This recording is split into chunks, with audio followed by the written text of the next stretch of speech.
The home stretch.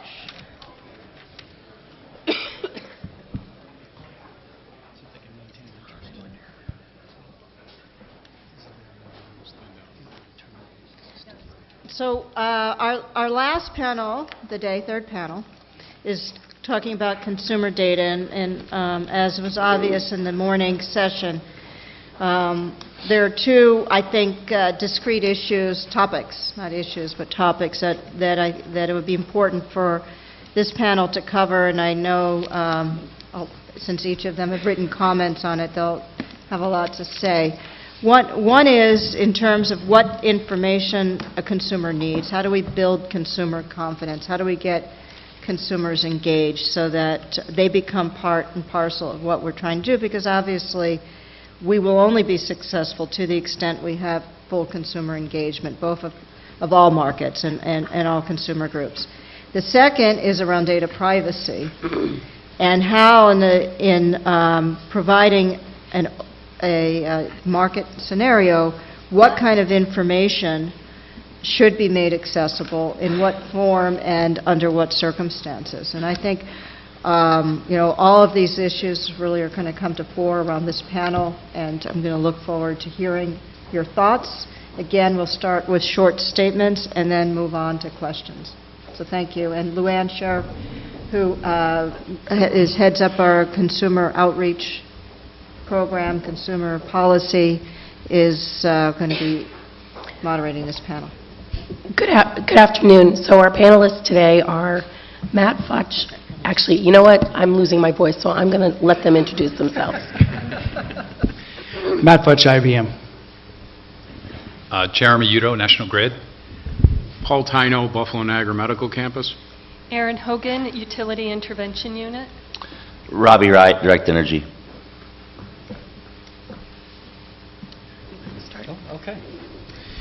Okay, so I'm going to try to, this is 3 minutes. Where is the light? Oh, there it is. It's a traffic signal. Wow, that's very impressive.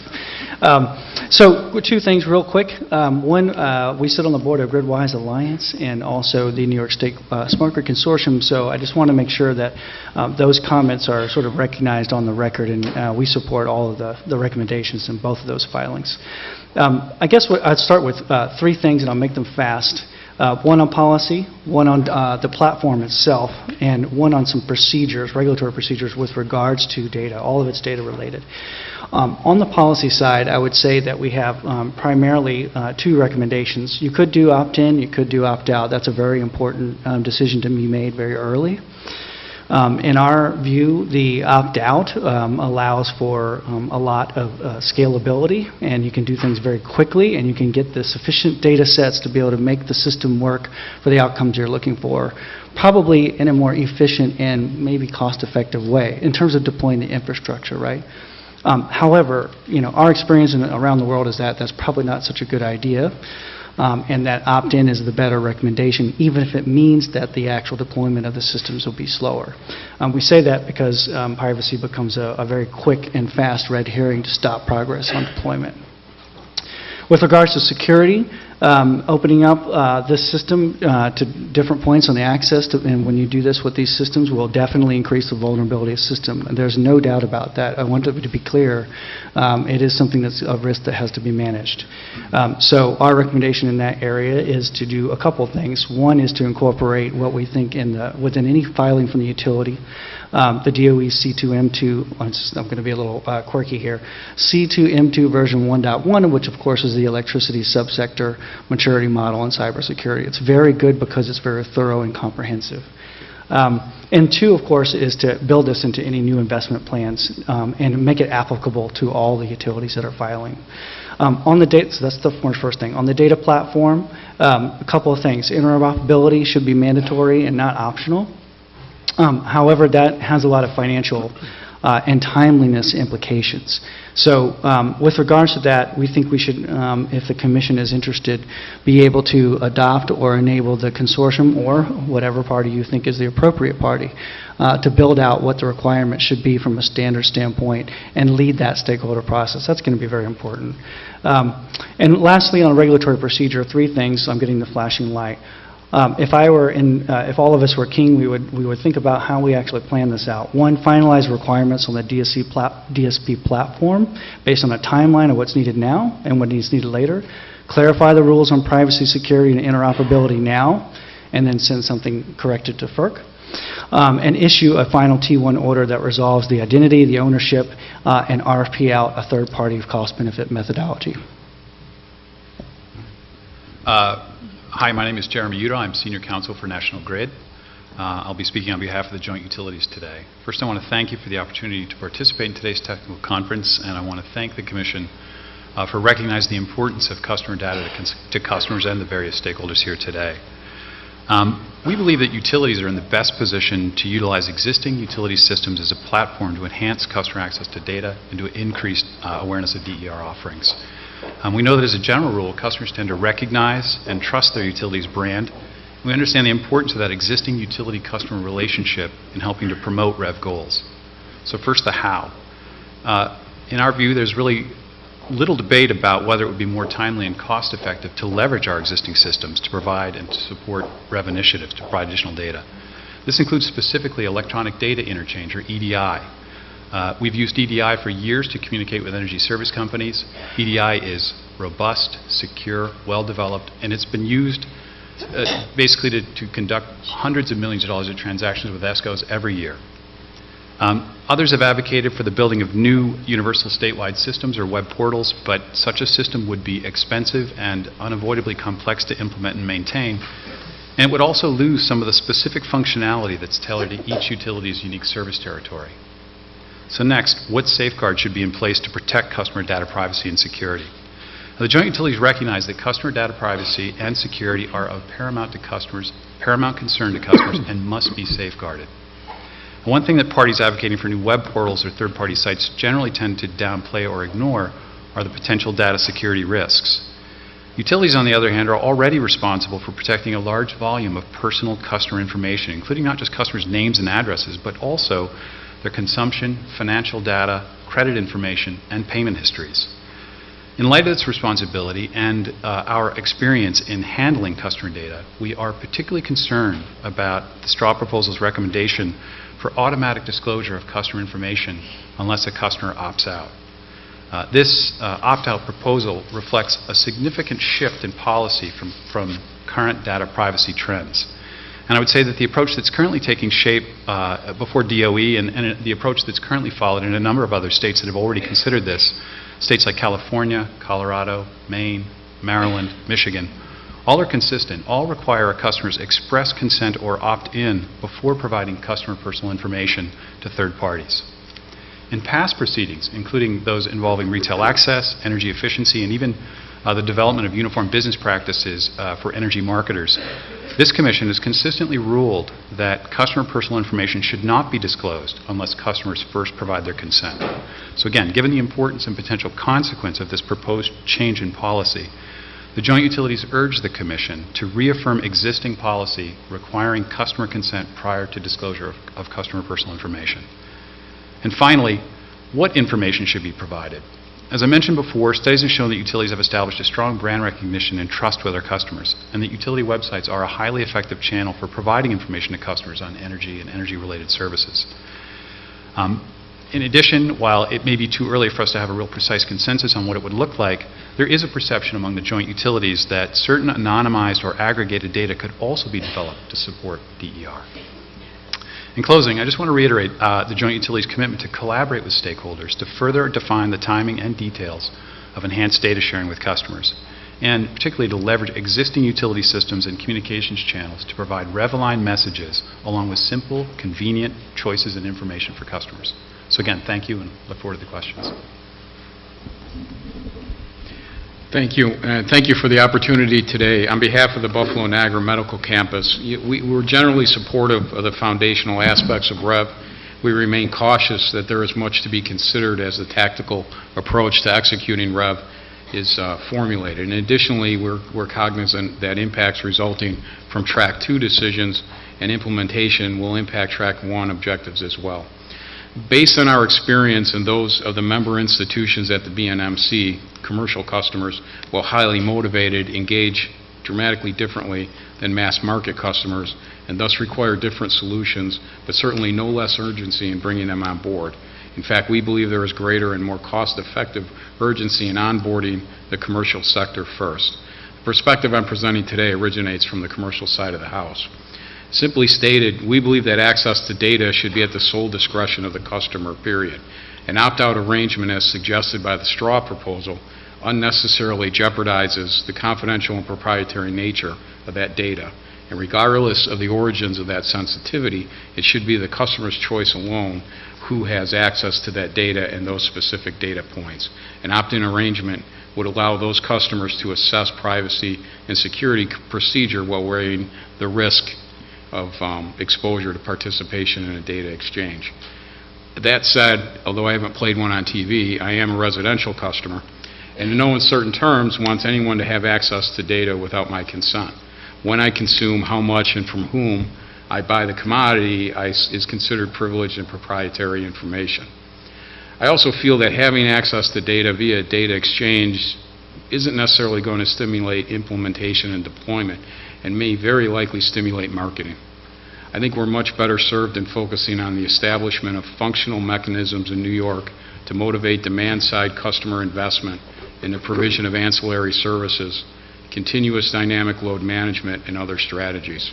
Mechanisms such as rate structures and value propositions matter when assessing energy investments and practices.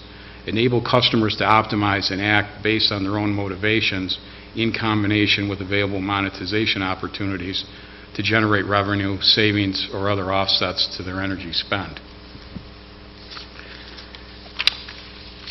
The starting point should be from the customer out, not from the provider in, and to some extent it strikes me that on some levels we're fashioning a go-to-market strategy for providers that attempts to level the playing field versus creating a market environment where the provider's product, value proposition, and service provide the opportunity to a customer that is motivating.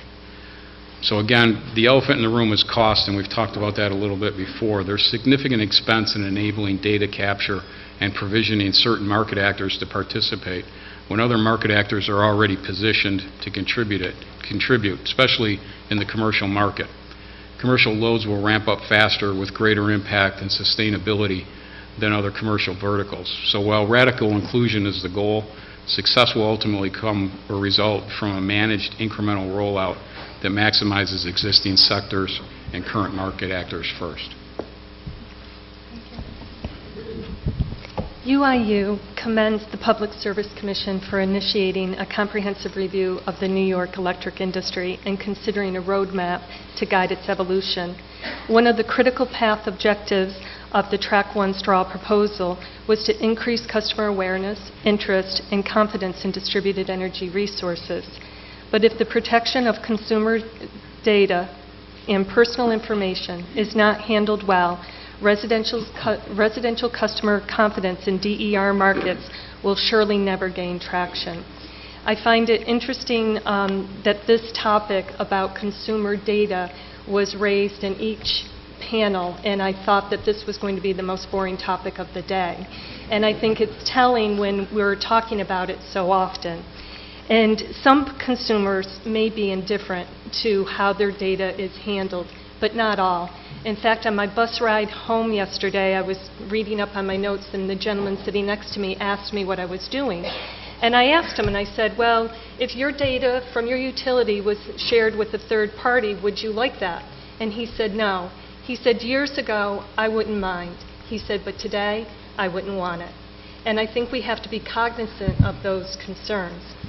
With that said, to help REV move forward, there may be situations where individual data is needed, but it perhaps should be on the anonymized data or in certain circumstances be aggregated. And so I dare say I would suggest we form another working group, but I realize that Chairman Zibelman said we have too many activities, but somehow we could dovetail it. I think many people have heard of the Department of Energy Voluntary Code of Conduct that has been issued recently. And it lays out a framework that I think could perhaps expedite this discussion. and we could build upon it with the specific details that was raised today. I think some of it is what data, how much data to provide, and have that feed into the standby rates. I believe there was a situation talked in the previous panel about substations and how maybe we only need data from a substation. Well, depending on the distribution of the sectors behind that substation, it still might not be anonymized enough. So under those circumstances, we should take the opportunity and consider those different situations and develop appropriate level of structure and standards so that we can move REV forward. I look forward to our discussions this afternoon. First of all, thanks for the opportunity to be on this panel and speak on the subject matter. It's exciting. From the direct energy point of view, we sort of look at this from the basic perspective in terms of the data itself. We believe the customer owns it. They have a right to protect it, keep it secure, not allow it to be distributed elsewhere. At the same time, the opting in of the utilization of that data by the customer for third parties and other groups leads to more widespread creation of value propositions to customers in today's electricity markets. We're seeing that currently in numerous markets where direct energy is currently participating. What we're seeing different, what we'd like to see here in terms of the actual utilization of the data and the type of data that comes in is, first of all, we'd like to see interval data as precise as possible, as close to real time as possible, based on the consumer's agreement that information can be provided. We'd like to see that managed through the foundation of an electronic data exchange, data interchange, if you will, the EDI structure. Although we've seen it work in various other manners, we'd like to see some sort of standardization along those lines as that information is produced. We've seen it work in the form of a clearinghouse in certain markets. One, in fact, even, I believe, managed by IBM. As well, we've seen it done on a utility-by-utility basis and work as well that way. We don't believe that it has to be done strictly through smart meter usage. We believe there's a number of different ways in which you can probably get to that information. There's different technologies out there today that don't require a 6 million household build-out of smart meters to get to the kind of information that could lead to new programs for customers that would have value in their personal lives. Programs such as time of use, programs such as, when I say time of use, I mean like a free power day, not like you get less, if you get charged less at night when you use. These are things that we've seen in markets that haven't had a great response. At the same time, where we've seen free power days and plans of that nature deployed, we have actually seen gravitation towards those type of plans from customer bases. Now the key is you can't run a program like that unless you actually have very specific information about the utilization. Demand response programs, whether behaviorally driven, which are alive and well in certain markets, Maryland and Texas as for instance, or device-driven, which are capable in many different places. Solar and storage, we're being disrupted in on different grids through both distributed generation and device. Sitting still is probably not going to be a great solution. Trying to boil the ocean and do it all at once may not be cost-effective or what the market really demands or wants.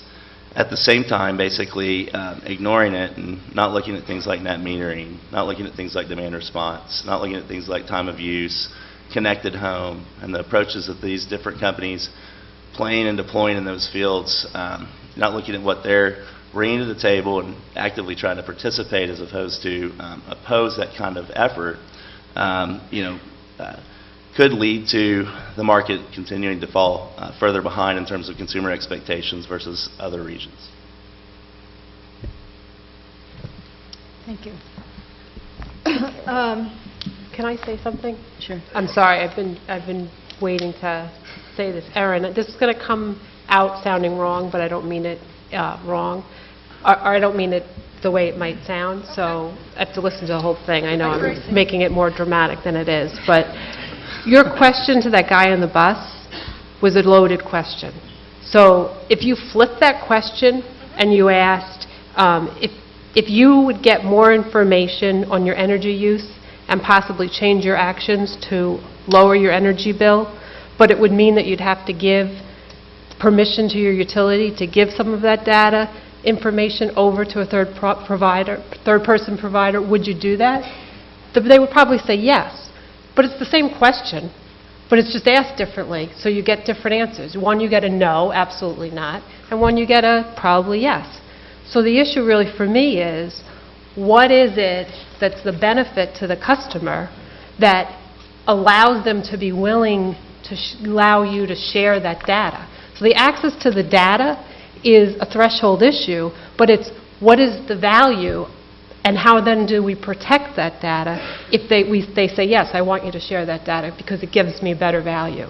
So I just think the question it's really, you got to drill down on the other issues.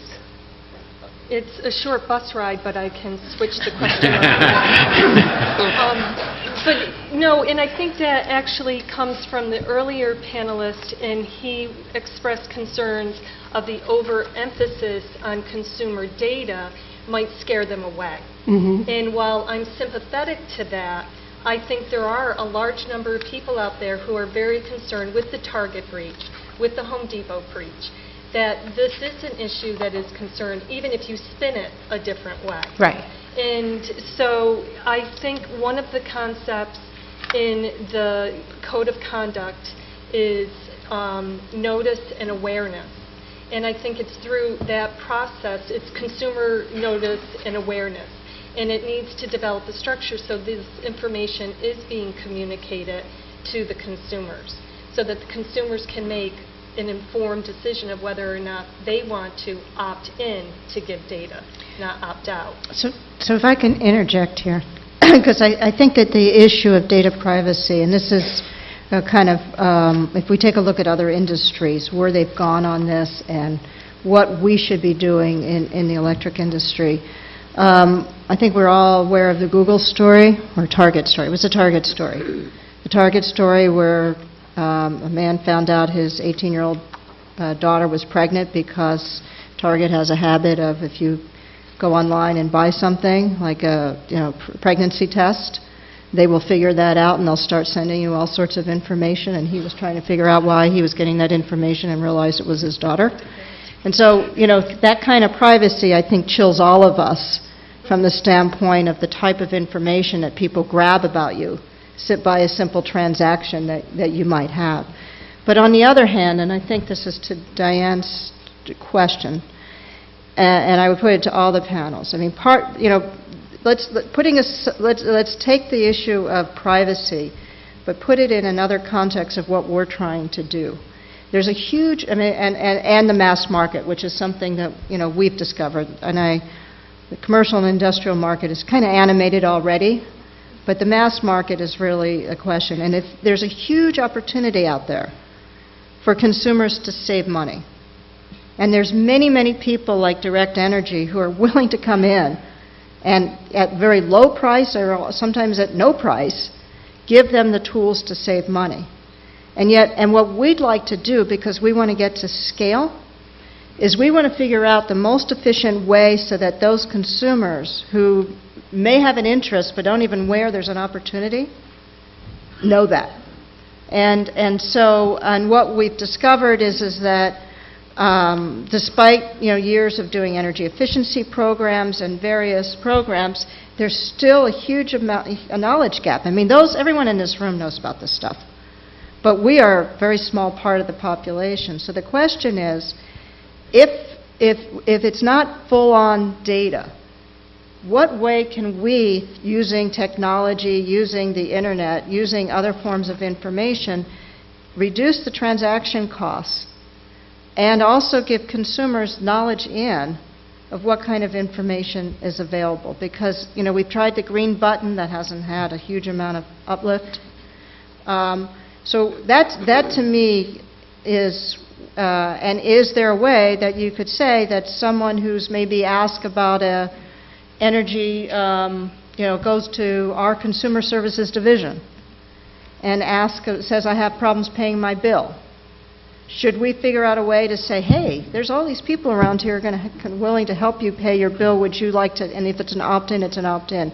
But what are the vehicles, what should we be thinking about in terms of how to eliminate those transaction costs so that the person on the bus feels like they're in control, but they get the information that we would like them to get, and so that they can start helping themselves. And what's the utility's role in that?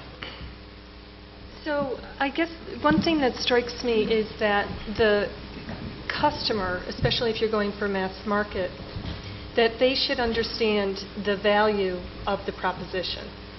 And what that has to do, just like you see car ads and a variety of ads, there are a number of ways that we can communicate to consumers so they understand that value. But to develop a marketing strategy, it would appear to me the Direct Energies of the world might need to know the load profile or the load characteristics of a general area, but not necessarily the individual for each individual. And that's why I was suggesting in my opening statement is that perhaps we can focus on the criteria for aggregating or anonymizing the data so that REV can move forward and they can get that information to develop the appropriate marketing strategies so that the consumer can be informed and the person on the bus automatically understands what I'm talking about when I start talking about a value proposition of energy. So I think it's going to have to be more of a mass marketing because unlike large consumers where the Direct Energies and the other service providers can go and market individually, how do you market to the masses? And it's going to have to be in the media that we have today, at least as far as I can say. I feel like this question is directed to the utilities, since it was. First, let me just say, I really do believe that utilities can play a central role in helping to bring additional information to customers in a cost-effective way. And, you know, a large part of that would be leveraging existing systems. We do have a growing electronic relationship with customers where we have, you know, where we regularly communicate with customers via email and social media. And to the extent we can use those existing systems and expand the types of data that we provide to customers, that would be a cost-effective way to provide additional information about usage, information that customers may not be seeing now. Information about when, for example, they may be in a high bill month or something to that effect, kind of new and novel bits of information that will be meaningful to customers. So, you know, I think that's one part of it. The other part that Aaron alludes to about aggregating or anonymizing data, I think there are a number of paradigms out there. You know, we certainly would not be the first to do it. And, you know, I can cite, for example, the rule that's used in Colorado and also that's been proposed in an open data access framework in Illinois for what they call the 15-15 rule. And it's a way to basically use filters to figure out how to, you have a utility, what they do is you have to have at least 15 customers in the control group, and the control group might be like a service classification in a particular region or zip code. Got to have at least 15 customers, and none can represent more than 15% of the total load in the feeder. So there are these sort of mechanical tests that could be developed and used by the utilities to develop additional data that could then be shared with third parties who, you know, again, could access that data without intruding on customer data privacy. Yeah, so this is a complicated thicket. It seems easy. So let me start with an anecdote about a client that we serve in this particular area on customers that gets to this issue of developing new products and delivering them into the market and being able to have consumers know what the heck is going on and where they can get it and trust it. And then a recommendation with regards to how to get ourselves out of what can be a very, very difficult question about market power. So on to the story about this particular client. In some unknown state that starts with the letter C, there is a utility that we are serving, and basically the bottom line is using their existing billing systems and a combination of analytics and algorithms and all the kind of stuff that big data does and a whole bunch of other companies in this space do. It's very good at being probabilistic and deterministic as to what the next product should be delivered for them that's economic and a good choice for them. Whether that be DG, whether that be an efficiency service, whether it be whatever the thing is. Now, The utility can make a recommendation to the account that they can use a quote-unquote utility product that may be a part of their affiliate or not, but they also get a list of all of the things that are Best Buy and all the other retailers in the market that allows them to make those recommendations. So that's fairly easy to do from a technology standpoint. The difficult part, I think, that the commission you guys have is that the role that the utility should be providing to push out these markets, and how are they going to be able to make a determination as to whether it should be a product that they deliver, an affiliate, or one of these other providers? So I think that, again, I go back to only hoping, it's hard to, after all this day that we've had, a long day we've had, that if there's one thing that you come to remember what I've said at this particular panel, is that if there can be a process in which, say, the top 10 functions that you really want to be delivered as part of REV in the first 2 to 3 years, or even less than that, and define what those business functions are, and then allow a process in which the utilities and the vendors and everybody else in the ecosystem with REV begin to develop the market for those functions, that might be one process or way to get a little bit backed off of these important issues. You resolve the data privacy, you resolve the cybersecurity things, but from a market standpoint, you say, oh, there are these 10 things that we want done. We want this X amount of things done in distributed generation. We want this type of market clearing or whatever. And then from that point on, you allow all these stakeholders to be able to develop those products and services. So if I may, and with all due respect, I think we have a long way to go to animate commercial markets in New York, but putting my residential hat back on for a moment, we keep talking about what's available and maybe how, but we haven't answered the why question. And I think that goes a long way to stimulating action, because if I simply get a mailing or I'm approached by a service provider and I have no basis for which to make a decision other than their offer, one, don't have any certainty with respect to their credibility, and two, if I don't understand the why, I don't know that I can make a very informed decision as to who. Yeah, I think a couple points relating to that. So one, I do think, I have a digital background, e-commerce, et cetera, so maybe I'm biased, but I do think the work you guys are looking at doing from the PSC perspective regarding the site overhaul of the state site has if you build it, they will come aspect to it. There are millions of people passing through and trafficking some other state sites currently that have a stronger, more current e-commerce function on it. So the steps you guys are taking there, I think, are important, and we're excited to hear that there's some momentum being gained there from staff. I think, yes, if you're just talking to a single provider and they're offering you something on the basis of, say, strictly price, you're not really changing the game, and therefore, as a provider, you don't really have, if you will, the runway to go out and do a mass marketing spend to educate on the market's behalf with what you want to offer. However, if you've got a new value proposition to make, if you have access to information that leads to other offers beyond price you can make in the market that differentiate you from the competitors, from the utility, that money will be spent. People will leverage their own capital to educate the market in that way. It's happening in different states currently. I live in Texas. I realize Texas is its own thing, but I see a competitor spending money, millions of dollars on TV every day.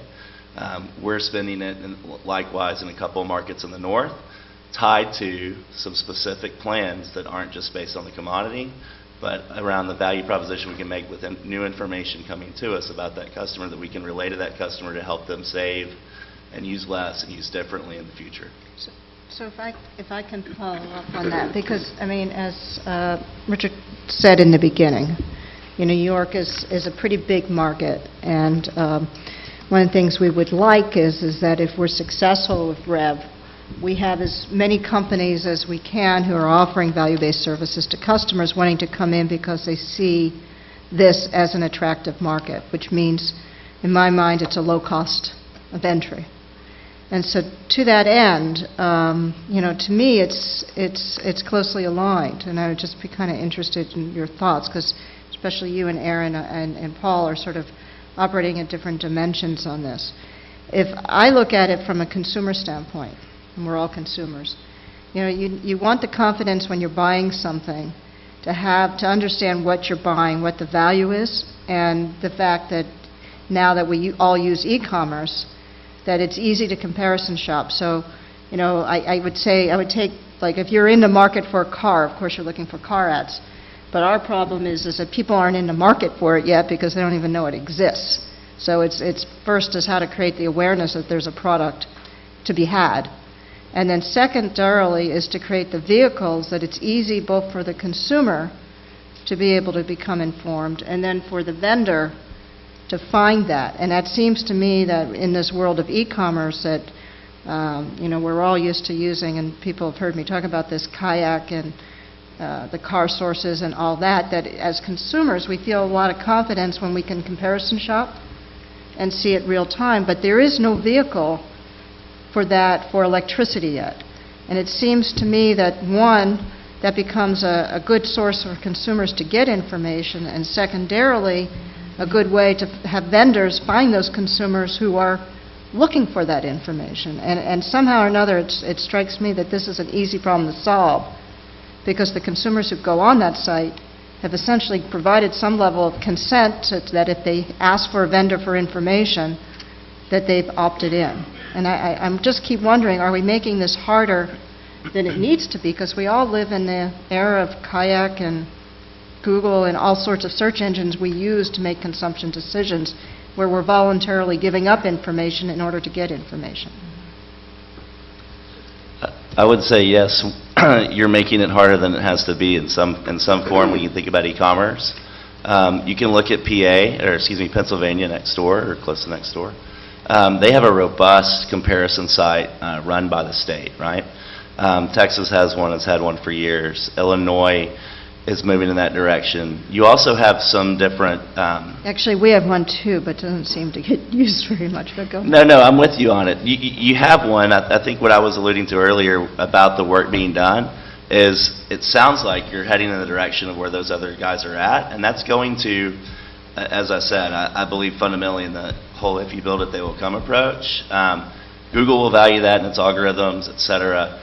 That page, if it's trafficked, will see activity. You will see different choices being made than you're seeing today. But I'm an evangelist on that. I'll stop. But yes, I do think the site, from the PUC perspective, could be very helpful in the market. Can I jump in here? Because I'm not entirely sure we're on different pages, because I think what I heard you say was in Texas, they spend millions of dollars of advertisement that you see on TV or radio, so people start learning the value proposition. Did I misunderstand that? Yeah, sorry. So I was basically just tackling 2 points. One, the site with the state. Okay. Separately, if you have a reason to market in a market beyond just price, and you feel like your voice is differentiated when you're doing it, that money will be spent by competitive players. So the one I was alluding to in Texas, I see TV commercials from a competitor to our business in the market, right? Not funded by the state. Okay. And then we're doing taking similar activity on in mass market and mass media in various states of the north currently, because we've got some differentiated offers we're making there that we feel confident are going to attract folks, and at the same time educating on what's available in the market. So with that, do you have to have individual customer data, or how do you get the data to develop those marketing strategies? You don't have to have the individual customer data to do the marketing, but part of what you're marketing is something new that you're tying to the commodity approach that typically is going to be leveraging individual data to give the customer something customized and different about what's going into and out of their home usage-wise. But at the end of the day, both questions were loaded. So in my mind, it's about stripping down the question to, is there value at the end of it? So the access to the data is very important, but only if we're getting value, and what is that value is the whole part of REV. So I'm just trying to make sure that when we look at it from a customer perspective, it's not just a simple, let's market what we're doing, rather let's make sure that what we're doing is adding value, and that, to me, is the essential thing, is strip out the loaded question to the simple, we're trying to make customers have more value if they want it. And that's really the issue for me, how do we get there so that we're not dictating what we perceive as the value, but rather letting the market and the customers dictate that? On top of that, how do you feel about customers having access to information? Oh, I think it's essential. And again, it's getting back to the voluntary code of conduct. And so let me just review the 5 concepts.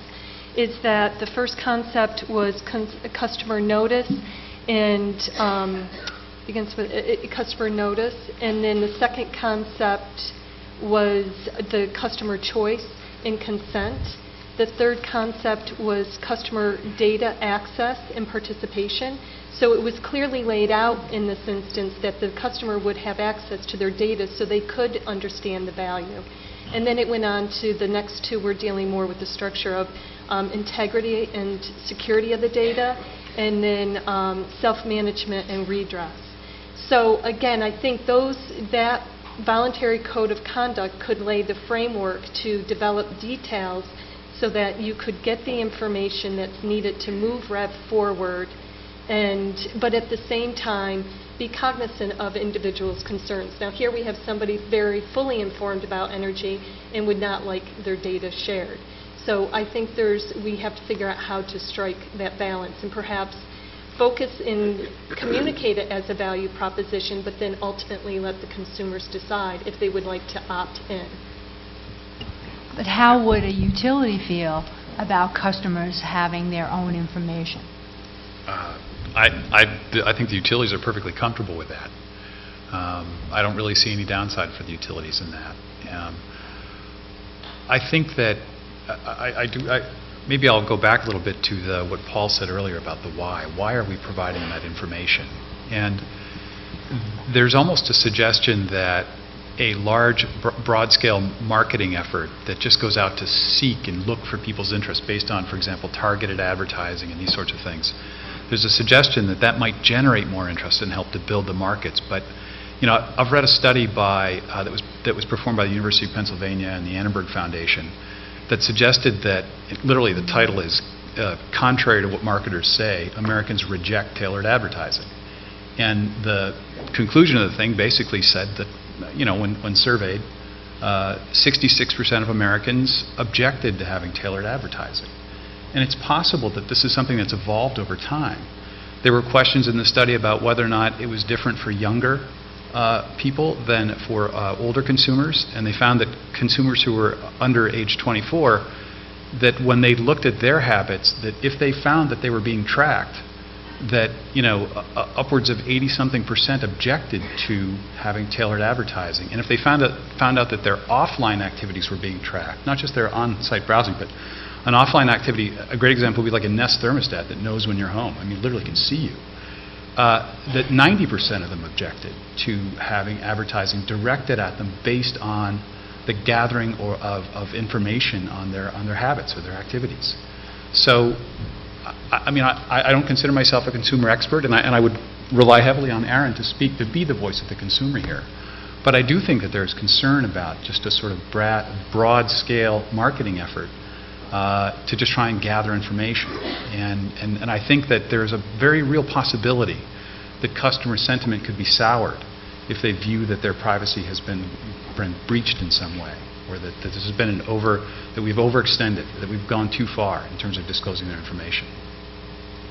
Could I just talk for a second about, instead of just availability of information, the type of information? I mean, I can look at my bill and I can see how many kWh I used 2 months ago if it wasn't estimated. I don't know when I used it, how I used it. I just know that I used some amount of kWh and then got a bunch of other things on the bill. It's not useful to me, and it's probably not useful to anybody else. So before you get to the issue, it seems, of whether you should or allow how you make it available, what is it that's useful for both the consumer and the marketers to understand in order to be able to provide these creative new services to the customer? Well, okay, so I agree fundamentally with what you're saying there. I think that's one of the limitations in a market where you don't actually have the interval data, right? It's just basically something that you used 45 days ago, and I'm telling you to pay it. Thanks. That's not very interesting. I think that's why customers think about electricity companies 6 minutes a year on average, according to another study. And, you know, I tend to think that thinking isn't very happy. It's probably around paying a bill or switching. If they'd think less, it would be easier on us, but Right. it's okay. So what would you do with the information if you had it? I can tell you that if I was able to tell a person, now understand, we fundamentally believe they've given you permission to talk to them in this way. If they haven't, then no, right? But if I can tell a person, look, based on your usage profile in the last week, you're going to have a higher bill next month, irrespective of whether, coming to you from this month, next month, irrespective of weather, than you had last month. And looking at the information that's coming through, it looks like you might have a heating, ventilation, air conditioning problem in your home that's building up, and it's better to treat it now than later. Consider calling someone. That would be an example. If it's high heat time period or really cold, just giving people insights around you know, when they're using when it's really expensive and expensive to the market, and other ways in which they can dim down their usage during that period and use it later, and what that impact is on their home and their neighbors and what their neighbors are doing, things of that nature. And that's anonymized, aggregated information, I grant you, but still information coming into a pool. And so, I mean, those are just a couple of examples of time of use, demand response, but also, you know, equipment and device orientation. Similarly, just on the solar end, the storage end, I mean, to be able to tell somebody this is what your home's doing for you and putting back on, either putting back on the grid or saving you or what have you, depending upon the market and the circumstances, I think it's information they had never received before that might make the whole experience much more proactive for them and interesting. And is providing that information something that you would say that Direct does to differentiate itself? Yes, although I would say the opportunity in certain markets is there for anyone to pursue it, try to work on disaggregating the bill for the customer and putting it in a more line item form, and educating them on where their higher usage is occurring compared to their neighbors, where it's lower, et cetera, or compared to the average, if you will. But yes, I mean, you got to go out and make it happen, and we do think that's something we're doing that others aren't. So I'm a recovering policymaker and government official, so please forgive me for saying this. You know, from a policy standpoint, I have a bone to pick with Lawrence Jones, who's sitting in the front row, because he took all of my international examples. But I think that part of the answer to the question about what type of data, what form should the data be, how much should it be presented, and what should be protected and not, and all these sort of intricate technical details, they can be resolved to some extent by identifying the translation between the REV outcomes that you've identified in the staff proposal, okay, which are policy requirements, into technical functional requirements. And so let me see if I can give an example. In Texas, okay, the policy at one point, once all the stakeholders agreed, and the legislature and everyone else, was to provide more retail competition in products in the market and allow for switching and to be deregulated. So that was the primary driver. So then, of course, now they built a Texas portal, and we did a whole bunch of stuff there, and they have enabled that function, which was stemmed from a policy decision that was made about switching and deregulation. In some other places like Japan or in Germany, their policies have been focused on deployment of clean energy and renewable energy, and at whatever price, you know, maybe that's a little bit less of a priority, and so therefore they've done some technology stuff and some time of use pricing and some other things that are all about being able to get a higher percentage in deployment of renewable energy, whether it be distributed or utility scale. So I guess what I would say is the answers to these questions about data and how it should be formatted and what the role of the utility should be in providing that, and is it competitive or not, can be somewhat resolved early on, and not necessarily in an uncontentious way, but can begin to get resolved and begin deployed in a more cost-effective way, because this is not going to be cheap. I have to also want to make sure that everybody in the Commission is aware and all the stakeholders are aware there will be some costs associated with infrastructure, ICT infrastructure, to make this happen. But is it cheaper potentially than doing the other thing that we've been doing? Most likely it is. But I think the way to go through this from a timing standpoint, from a regulatory policy standpoint, is to figure out a way to translate those REV outcomes you have in the staff proposal into a technical architecture. What is that going to look like? And then you can begin to resolve these issues of cybersecurity and policy. And there's a lot of other stuff that needs to be done. But that's where it has to start. And you guys are already on that process, I think. I'd like to bring in a little bit of learning from another industry. There's a very well-established process in the telecommunications industry to handle what's called CPNI, Customer Proprietary Network Information. And the process is really pretty well set in stone, that to get a specific customer's specific data, what the third-party vendor, the new vendor, has to do to get it from the incumbent is to get the customer signature on a very short form. It can be faxed, and presumably it can be an electronic signature. Then the new carrier sends the incumbent carrier an EDI message saying, I want customer X's data and I have the LOA, but they don't have to furnish the LOA at that time. And then the old carrier sends the new carrier the customer information, also in EDI format, and the transaction is done. Is that too strict for the electric industry? If I could just jump in, I would answer it this way, Commissioner Sayre. We have that now. We have that in retail access. That is precisely what happens. An ESCO transmits that they have authorization of a customer, that basically that they've got a customer's application for service, and the utilities transmit via EDI the customer's personal information and customer usage information. So that really wouldn't take any more infrastructure? No. That is part of our existing systems. And I think it goes back to the opt-in question and the why question. And so you're going to notice there's a theme to my comments. So I won't use the word commercial more than once.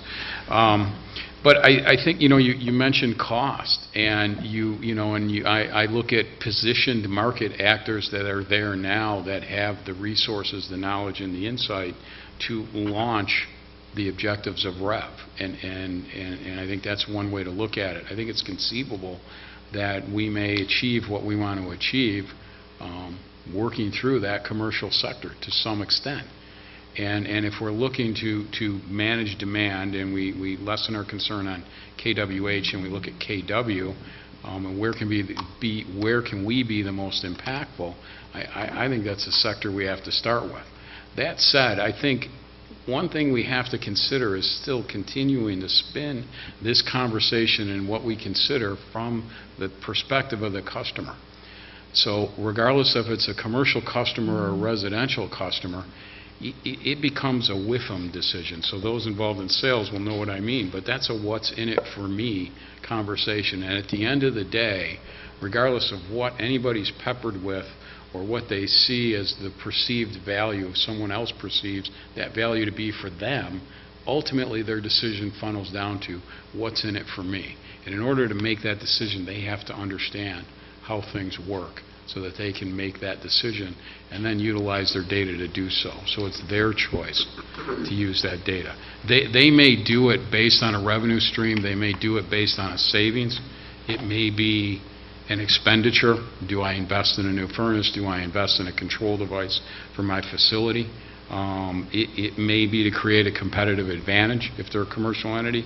It may just fit into their mission statement, and that could be personal or from the commercial sector.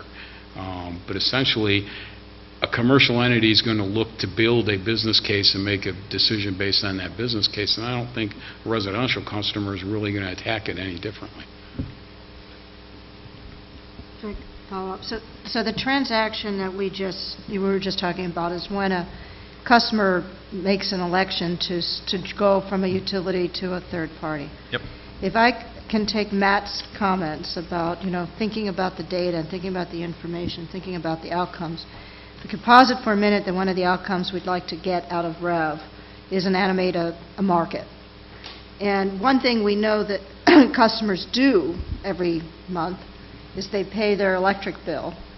And because we've restructured the retail side in the state, there's some portion of customers who understand there's retail competition in the mass market and the small commercial market, probably not as much as we'd like, or as Direct would like, maybe, and Con Ed Solutions and everyone else would like to see.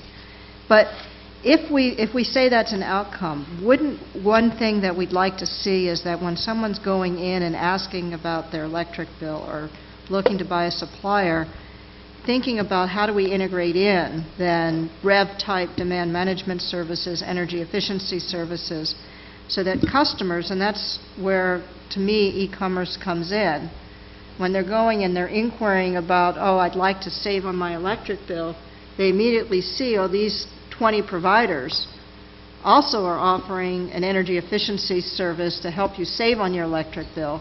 So the customer, and that's where I think the notice can come from, and I guess this is a little bit to Aaron and you, Matt, about the notice. If a customer clicks on and says, I would like these providers to be able to tell me what I could do about saving money, would that be sufficient notice and consent in your mind? So that those providers can get the data, so then they can go back to the customer and say, here's what we can do for you. Does it have to be a difficult transaction, or can we make it an easy transaction? And I think about when we do e-commerce and they say, would you like this person to call you? Can it be as easy as that? What strikes me is the mechanics behind signing off on the telephone to switch carriers to the telephone, and apparently the similar structures for ESCOs being able, parties switching over to an ESCO. I would imagine there's a lot of lawyers that have looked at that language, and it's probably 2 sentences long, but they probably had 20 lawyers looking at it to make sure that the customer was fully aware of what they were doing.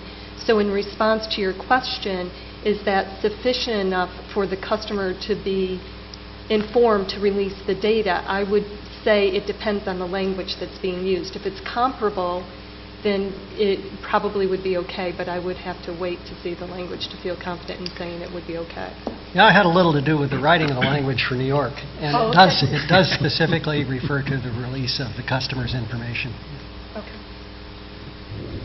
I'd actually like to hear Jeremy's response to this with regards to, is that a threshold for privacy before I recommend it? There's a framework for that potentially, but I don't know if I feel comfortable, I would have to look at the language to really make sure I feel comfortable that that would be an appropriate threshold.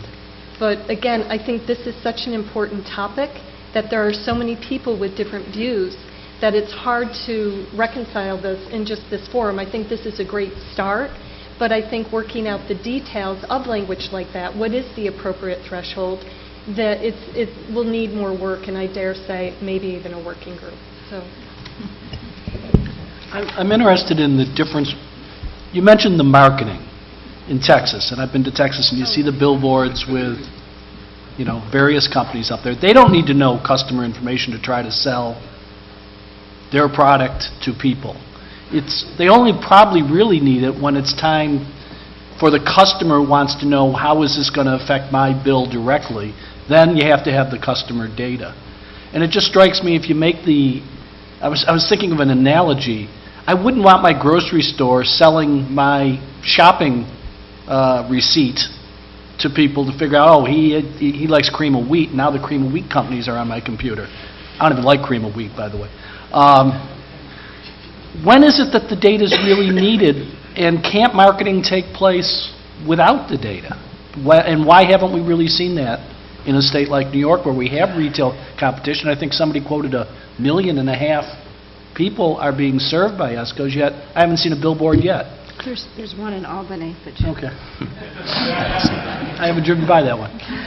So I don't think anyone would claim that they need the data to market.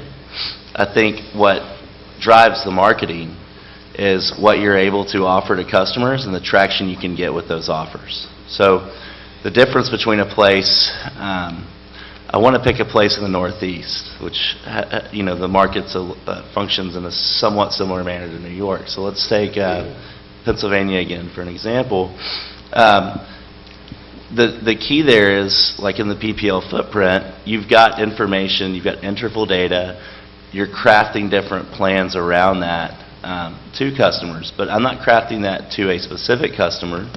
I'm merely taking that opportunity and saying, I have this plan in a more generic manner, if you will, mass media, or a more focused manner digitally, irrespective of what's being released by the state, you've got the ability to market in a more targeted manner through Google and Bing and so forth than you do offline. But then you're delivering the message of, this is my plan, this is what you should be signing up for. It may not be the cheapest plan in the market, right? But I'm offering you something different that adds value to you, specific customer, because you may use most of your power on a Sunday, and I'm offering you a free Sunday, so why not, right?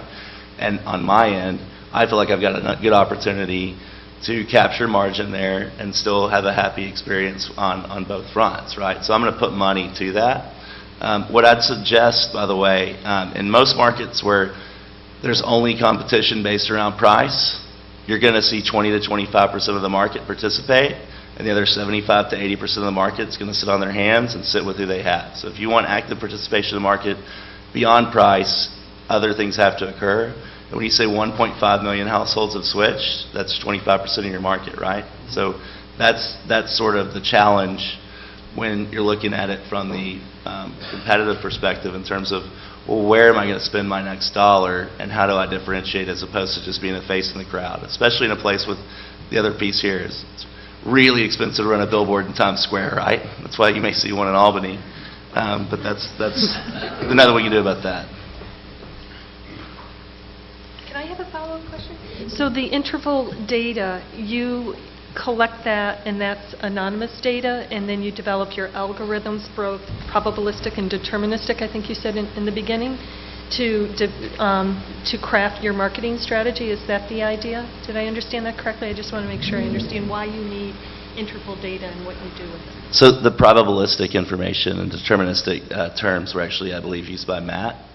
Although I like those are smart guy terms. I wish I'd have used them, right? But no. So once a person signs up for that particular plan, then PPL is effectively the provider, the utility, is effectively providing the usage information, and you're turning that into, okay, I have a free Saturday offer, all their Saturday information, I'm giving that away. And we literally have this plan in the market. I'm giving that away to that customer for free. So if they use their washer and dryer, they cook most of their meals for the week, et cetera, I know on that day, I know, that's my trade-off in that market with that customer, because I think I'm doing something different, and I've got a reason to speak and a reason to be. And if they want to take advantage of it, so be it. And a lot of guys do, right? The key for us is typically Saturdays and Sundays are less expensive in terms of just running your business. So, Robbie, you mentioned that there's other ways to get there without interval metering earlier when you spoke.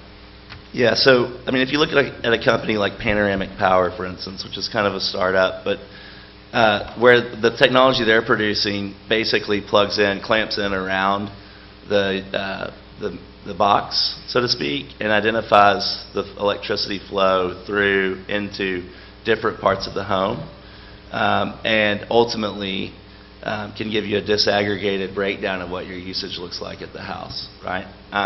Now, that is not a widespread technology at this point. It's seen solid adoption occurring in the commercial and industrial space. It's newly being introduced into the residential space. There's also collars, which have been around for some time. I think my point on that, or our point on that is, look, we don't have to find a solution right now that solves the 6 million household problem and is extremely costly. Now, I realize there are groups in the room who would like to take on that expense and be the clearinghouse or EDI function for it at times, but at the same time, run some trials, get on with it. Pick 10,000 homes in Westchester and say, we're going to give away a technology to see what happens from it, and if it's productive, great, how do we make that expand? And if it's not, lesson learned. Run 5 or 6 trials using different types of technology in a small manner, socialize those costs across the state, if you will, so everyone gains from those learnings ultimately. It's a very, very low impact expense, and see if you can't take that approach. So let me ask you this. This is because it's an interesting question about markets. Direct, let's say direct would like to get in and or get bigger in New York. And the issue of trials has come up a couple times today, and I think we've identified the value of doing demonstrations and trying to get the market going. But in something like this, if Con Ed were to say to you, hey, you want to go to Westchester and you want to offer this, go ahead. Why would we socialize the cost? Why wouldn't we just allow you in? Why do you need us to get involved in that? Are you allowing me to roll trucks in and displace the meter? It's an open market. You want to go in, you got a willing customer. I mean, why do we have to socialize the expense of the caller? Why wouldn't we just have direct, try to sign it up, market people? Go to community of Westchester or some other community. Well, for one, I don't think we've looked at the aspects of taking over the actual meter-related truck rolling responsibilities and so forth. So I don't know. Well, I don't know if we're displacing the meter. I thought that you said you could get the interval data. You don't need to switch out the meter. Well, sorry. So, my bad. So two separate things. Yeah, if we wanted to do a panoramic, as a, if you will, trial. Yeah, there's nothing preventing a business from partnering with those guys and doing it, and some have. We have a partnership with them on the C&I end that we're going out and selling and doing. Now, on the residential end, I think that's going to take some learning. Separately, interval data is going to come only from a different type of meter installation than what's currently in existence, and so to leverage that, we're not dismissing the premise that that is a proven path to go down, and let's prove some concepts out along those lines too. So that would be one of the technologies we'd advocate the market should look at and deploy and see what comes out of it. If not everywhere, then somewhere. Can I ask another question? So the thing is in Pennsylvania, it seems like you have a lot of experience in Pennsylvania. So how were you able to get into that market? What kind of support did you need to get into Pennsylvania with these types of programs? Honestly, that predates me. But as far as I can tell, that was a decision that the market made at a point in time, and I don't want to intimate we're the only people taking advantage of it. I mean, there's a number of different innovations coming out of that space and that footprint from different companies who are doing things beyond just strictly a price point. Are there, maybe this for IBM, are there emerging technologies that may just take us past the smart meter phase? I'm hearing a lot of different things, outside the box sort of stuff. And if we learned anything from telecommunications is how bad we are at predicting what's going to happen next. Are there technologies kind of developing at this point that may change the whole paradigm? I don't know the answer to that question. I do see a lot of stuff in our labs and other people's labs when I'm allowed that potentially have the ability to remove this need for this infrastructure you're referring to, which is called smart meters. The problem with this, and let's see if I can try to answer this AMI question without getting into hot water. The meter is just a sensor, right? If we can, please, let's try to not say smart meters or smart grid. I don't know. Is there a way for us to make an agreement about that? That would be great. What I would say is, we're not going to, without some level of censoring and the data that comes from that, there are going to be some difficult things to achieve. Whether or not you need meters in a blanket coverage kind of way across all the customer classes, I don't necessarily think that's necessary. It's become an expensive investment. However, I think it's going to be difficult to achieve these early things you're trying to do in REV without some level of censoring on the network, and that may require some level of AMI infrastructure. I guess that's a fair statement. Would you think about in that context, then as we're thinking about these demonstrations, that this is something we're not going to be able to become predictive about, but really we should get some knowledge about through demonstrations?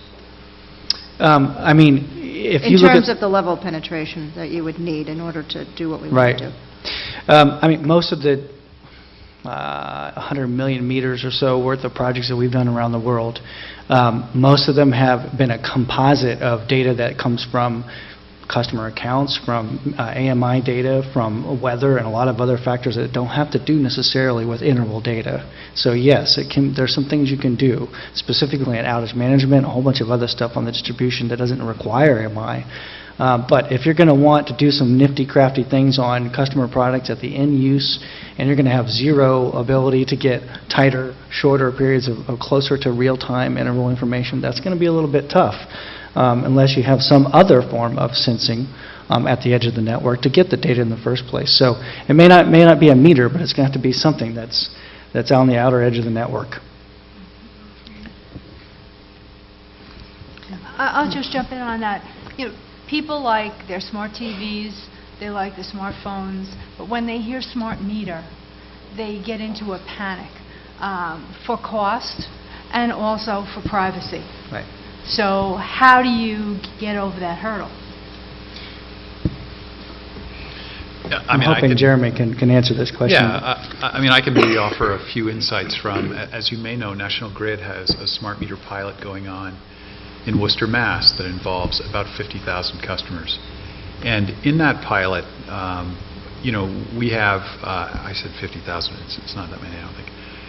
But in that pilot, we have, to respond to the privacy concerns, we've actually built out the pilot with fairly strong opt-out capability. And we have reached out to customers before installing meters with, you know, telephone calls and correspondence to make sure that customers were aware of the service that they were getting or that they could potentially get. And, you know, I actually recently learned what the opt-out numbers were, and I was somewhat surprised. It seemed to me that a lot of customers had opted out, but that's also a demonstration that the customers were given a chance and that they were able to make an informed decision about whether or not they chose to have an AMI device in their house. But I have to tell you, I say that, but as I hear the words coming out of my mouth, it's like, oh boy. When we looked at the survey results on why people, you know, were not interested in having a smart meter, as often as not, it was because they simply didn't understand why it was beneficial to them. Yeah, I'm going to just, as Commissioner Berman said, is it in what we asked them? In other words, it's almost like, you know, if you go to the doctor and they say, do you want an injection, you probably would say no. But if they say, would you like to avoid Ebola, you might say, yeah, that would probably not be a bad idea. So is it, I mean, just trying to sell smart meters seems to me not a very compelling story, but if you're selling demand reduction and other types of things that could go with it, it seems like you would get a different answer. I think that's accurate. Madam Chair, what I would say, it's a perfect example. I mean, we could go across the world, but let's just stay in the U.S. for a moment. Oklahoma Gas and Electric versus our colleagues in PG&E. Those two metering experiences are very radically different, and it's because they offered here you go to 2 to 5, and guess what? You might say X amount. Maybe it wasn't a huge amount, right? But the fact that they offered something first to the market and said, oh, by the way, we have to do this little device, you know, it became a calm sort of discussion about we need to do something in order to deliver this thing we talked about first, as opposed to, oh my gosh, we have to install this thing and we don't know exactly what it's for. Yeah. Right. For National Grid, it was all about offering choices, and so we offered them a choice about whether or not they would have an AMI device. And if they did have an AMI device, we would offer them a choice about whether they wanted time-differentiated rates. So they didn't necessarily have to have time-differentiated. It wasn't automatic. Right. So. But it sounds like, anyway, sounds like what we need to do is understand what we're marketing, and, Yes. and again, it gets back to what's going to be the compelling story to create that pull effect as opposed to a sell effect. Yeah, to follow up on that, I mean, my understanding is there's all sorts of work being done on smart appliances that can react to time of day rates, but I've never really seen them out there. I'm sure they are. And so if somebody gave me a time of day rate tomorrow, I'm not sure what I could quite do except flip some switches at different times. I think my dishwasher may have a timer. I've never used it. Used the dishwasher, just not the timer. So there's no customers saying, boy, how come I can't use this? And I think, are we getting closer? I'll go to IBM again. Are we getting closer to those sort of technologies starting to become mass market technologies? I think you should ask all the demand response guys and other people, but what I would say is, again, that this is not, as far as I'm concerned, to answer your question, Commissioner, I do think there's a lot that can be released into market that's just sort of sitting there, doesn't have the business case to be able to be released in the market. Or there are niche players that could become very big very quickly in New York and invest in the economy to build out this stuff. But if you can just tell, I mean, I know this is very easier said than done, if you can say, we want these 10 following market functions and we want them in the next 3 quarters or 5 quarters or whatever it is that you decide, there will be a development. If they know that that's what it's going to be, the companies will develop those products, and they are sitting there in some of those labs that I see sometimes. So yes, I don't know whether my panelist friends agree with that. So we have about 15 minutes left, and we had said earlier, I said earlier in the day, we'd give an opportunity for questions. We haven't had opportunity in the other panels, but if in fact there's anyone in the audience who has a question for this panel, one of the things I find is in business is everyone seems to be an expert on marketing and HR. So, someone in the back. I think you'll have to walk up because there's a microphone up here.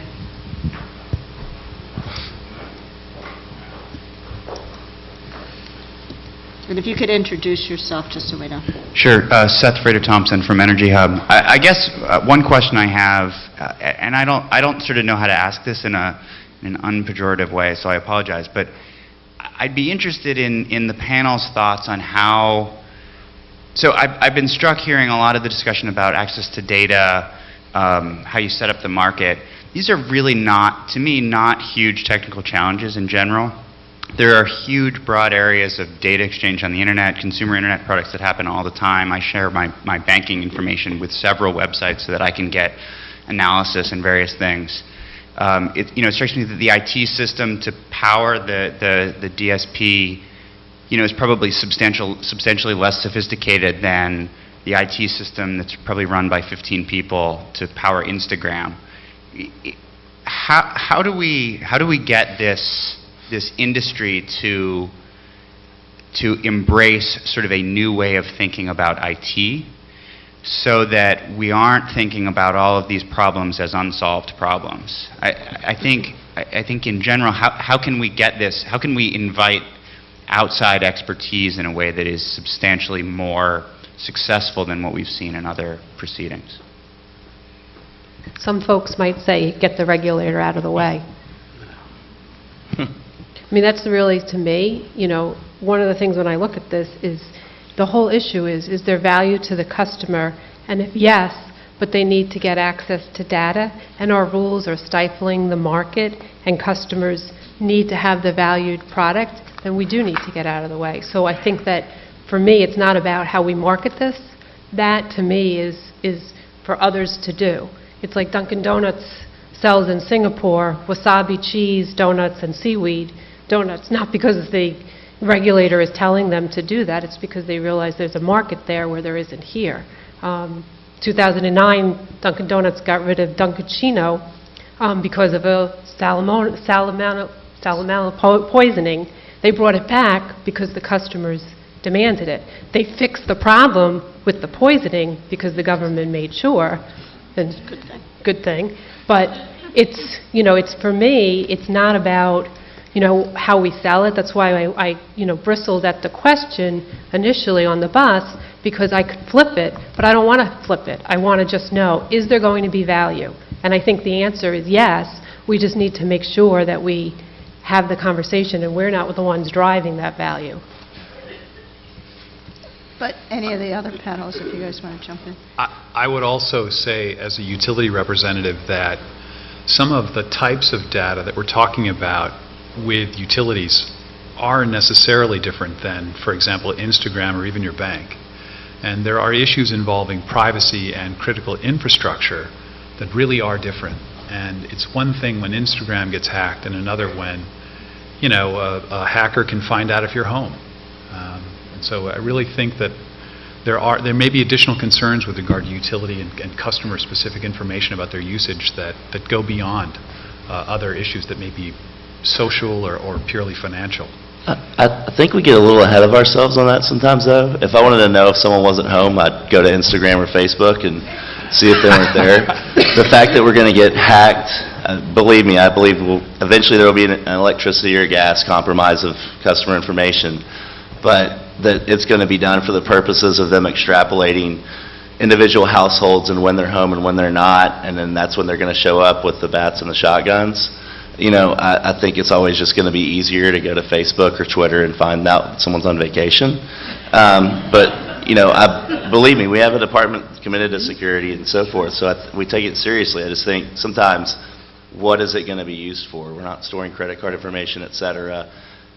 You know, it's a risk, but it could be a greater risk that Instagram's hacked. So I know there's another question, but I just want to ask this panel real quickly one other question about this. One of the things that's in the white paper is the fact that time of use pricing information, while available in New York, is voluntary. And if you hear a lot of folks talk about this, is that the way to really get people to conserve and really the way to get people to get animated is give them the information. Should we be doing more, and if so, what should we be doing to even if we don't price bills on this, to make sure that that real-time information in terms of what they're consuming and how much it's costing them is made available? Your thoughts. You get a chance to advise us how important you think that would be. Well, I think, and I can't walk away from that other point, but the difference there is you voluntarily put your information into whatever website you are, and then you've made a value decision that what you may get out of that is worth something to you, and it may be different to your neighbor, but you voluntarily made that decision to do so. I think with respect to your question, it's dangerous to say this, but if there isn't pain to be felt, along with the value prop of what's in it for me and how it impacts, what those impacts are, it's hard to motivate action, right? Do I run my pool pump at night because it's off-peak rate? No, I run it because I can't hear it. And if I'm home during the day, I can hear it. You're old, Paul. But again, but I would make a different decision if, depending on what the impact was of running that pool pump at a different time of day. And same maybe with the investment decision in an appliance for my home and so on. A couple people in the audience. Go ahead. You can just take your turn. I'm not going to...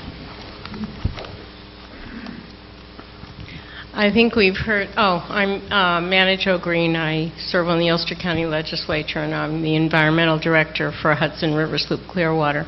I think we've heard a lot about privacy and very little about health. In the community I live in, people are very concerned about the fact that they can't even opt out of smart meters in the sense of the meters that can be read automatically by drive-by rather than having to look at an analog. And I recently, for Proposition 3, that involves a lot of Wi-Fi in schools.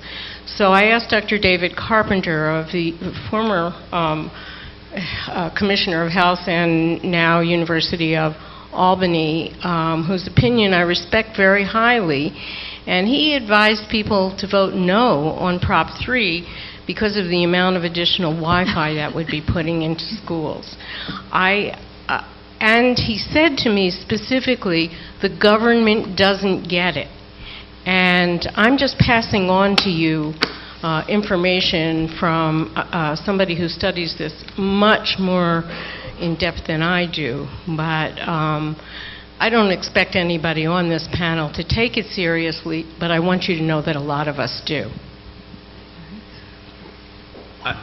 If I might just respond, at least for National Grid, we have recently put in place opt-out tariffs for all of our jurisdictions. Kedney, Kedley, and Niagara Mohawk all have an opt-out tariff that permits a customer to opt out of having an RF emitting meter put in their house. I believe Central Hudson has a petition in for an opt-out tariff as well. I'm Adam Flint from Southern Tier Solar Works at the Binghamton Regional Sustainability Coalition. I have a suggestion and a question. The suggestion is in terms of making this space more widely known beyond what the utilities can do with their own networks of digital marketing and the like, and what could be done theoretically through mass marketing is looking at some of the successes we've had through Green Jobs, Green New York, through the constituency-based organization outreach to social networks face-to-face, where you have relationships of trust, which admittedly has been very small scale.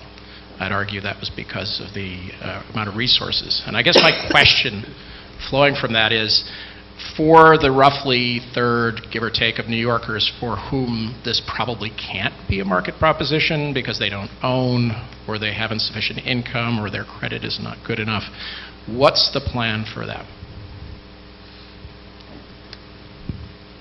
I think that from that perspective, this is an issue that's actually one of the issues in the both the staff white paper and will be and the commission is looking at is how do we address the issues of low income.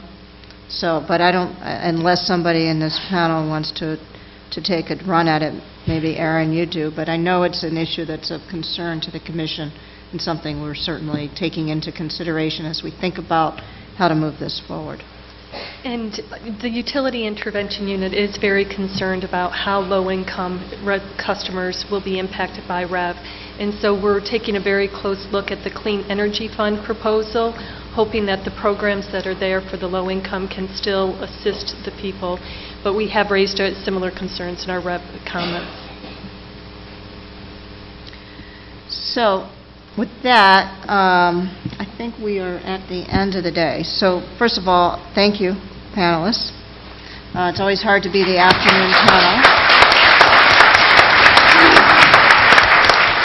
Also, I want to thank staff for helping us put this on. It's never an easy task to do it when we're not at home, so appreciate all your work in putting together really 2 flawless days, so appreciate all of that. Next steps for us, just so folks understand, we do have before us a plan to looking at the Track 1 decision, which we still are looking to get out some decisions in February. Staff is working on the Track 2. We anticipate getting something out on that. And we will continue and take under advisement the certainly many good discussions and suggestions we've had both in your written papers and today about what we need to do to maybe move this forward, provide more working groups. I fully understand, and actually the importance of getting engagement early on is great.